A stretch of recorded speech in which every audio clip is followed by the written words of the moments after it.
सब ठीक है। आज जो हमारी वीडियो है वो है रिएक्ट जेएस के फ़ोल्डर स्ट्रक्चर के बारे में कि रिएक्ट जेएस के अंदर जो है जब हम काम करते हैं तो उसके फ़ोल्डर स्ट्रक्चर क्या होते हैं।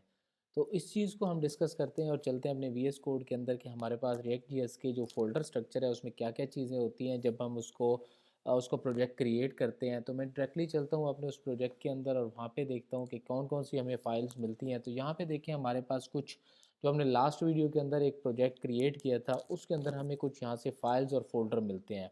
तो सबसे पहले मैं बात करूँगा नोड मॉड्यूल्स की।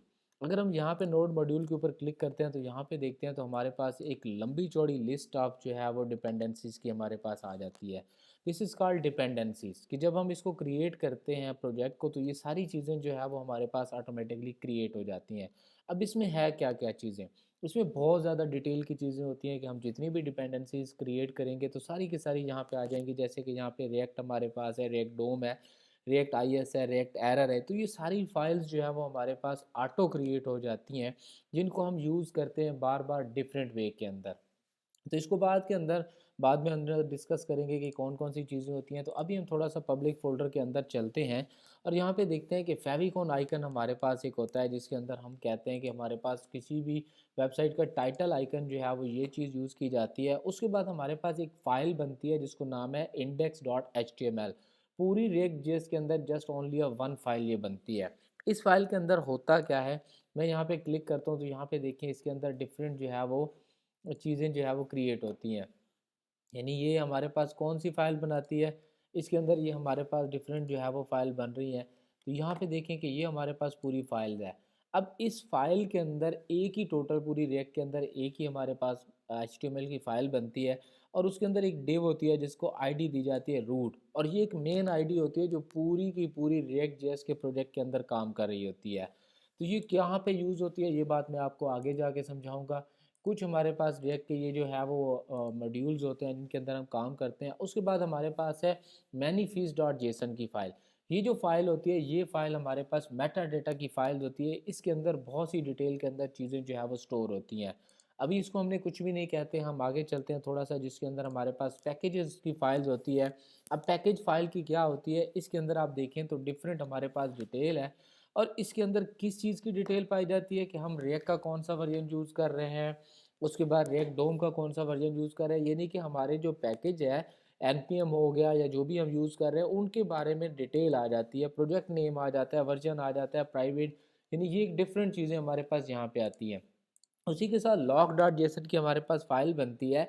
ये फ़ाइल हमारे पास चीज़ों को स्टोर करती है, कौन सी, जो पैकेज डॉट जेसन की डिटेल है यानी फाइल्स है उन तमाम की जो बेसिक हिस्ट्री है या बेसिक डिटेल है वो सारी की सारी लॉग डॉट जेसन के अंदर जो है वो स्टोर कर दी जाती है। और जितनी हम एप्लीकेशन बनाते हैं उसकी डिटेल भी इसके अंदर मौजूद होती है। यानी जैसे कि बेबल हो गई या जो भी हमने लास्ट लेक्चर में एक में काम किया था तो उन सब की जो डिटेल है वो यहाँ पे यूटिलाइज़ की जाती है, स्टोर की जाती है। गिट इग्नोर, इसका रिएक्ट से कोई ताल्लुक़ नहीं है, इसको हम यूज़ नहीं करते तो अभी मैं इसको डिस्कस भी नहीं करूँगा। हम चलते हैं अपने एसआरसी फ़ोल्डर के अंदर और वहाँ पे देखें तो यहाँ पे हमारे पास दो सीएसएस की फाइल्स पड़ी है, app dot C S S और index dot C S S.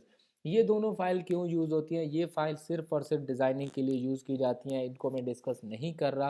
हमारी जो मेन फाइल होती है जिसके अंदर हम रिएक्ट के कोड को डिज़ाइन करते हैं वो होती है ऐप डॉट जी एस की फ़ाइल।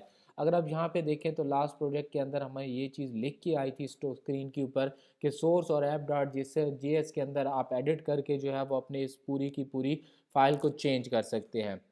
तो इसके साथ हमारा ज़्यादा काम होता है। उसके बाद है app dot test dot J S के जितने भी डेवलपर होते हैं जब वो काम कर रहे होते हैं तो वो एक टेस्टिंग फ़ाइल बनाते हैं और उस टेस्टिंग फ़ाइल का नाम है app dot test dot J S. यानी इस फाइल के अंदर हम कुछ जो है वो टेस्टिंग करते हैं। उसके बाद जो हमारे पास एंट्री पॉइंट होता है रिएक्ट का वो हमारे पास होता है इंडेक्स डॉट जे एस। अब मैंने रूट की बात की थी तो यहाँ पे देखें कि वही आईडी जो है वो यहाँ पे लगी हुई है कि जब हम किसी एप्लीकेशन में इंटर हो रहे होंगे तो हमारा जो एंट्री पॉइंट होता है वो ये फाइल होती है। इस फाइल के ज़रिए से हम रिएक्ट के किसी भी जो है वो एप्लीकेशन में इंटर हो सकते हैं। और उनकी जो रिपोर्ट्स होती है वो हमारे पास कहाँ पे होती है, सेटअप टेस्ट, जितने भी हम टेस्ट करते हैं उनका सेटअप हम यहाँ पे डिवाइड करते हैं, यहाँ पे बनाते हैं। रिपोर्ट वेब की जो फाइल्स होती हैं वो भी हमारे पास यहाँ पे स्टोर होती हैं। तो ये एक सिंपल सा हमारे पास जो है वो रिएक्ट जेएस का एक फ़ोल्डर स्ट्रक्चर है जिसको हमने आज डिस्क्राइब किया है। अगली वीडियो के अंदर हम कुछ कंपोनेंट को डिफाइन करेंगे और कंपोनेंट को देखेंगे। तो मिलते हैं नेक्स्ट क्लास के अंदर, जिसके अंदर हम रिएक्ट के कंपोनेंट को जो है वो डिटेल से पढ़ेंगे। Thank you. अल्लाह।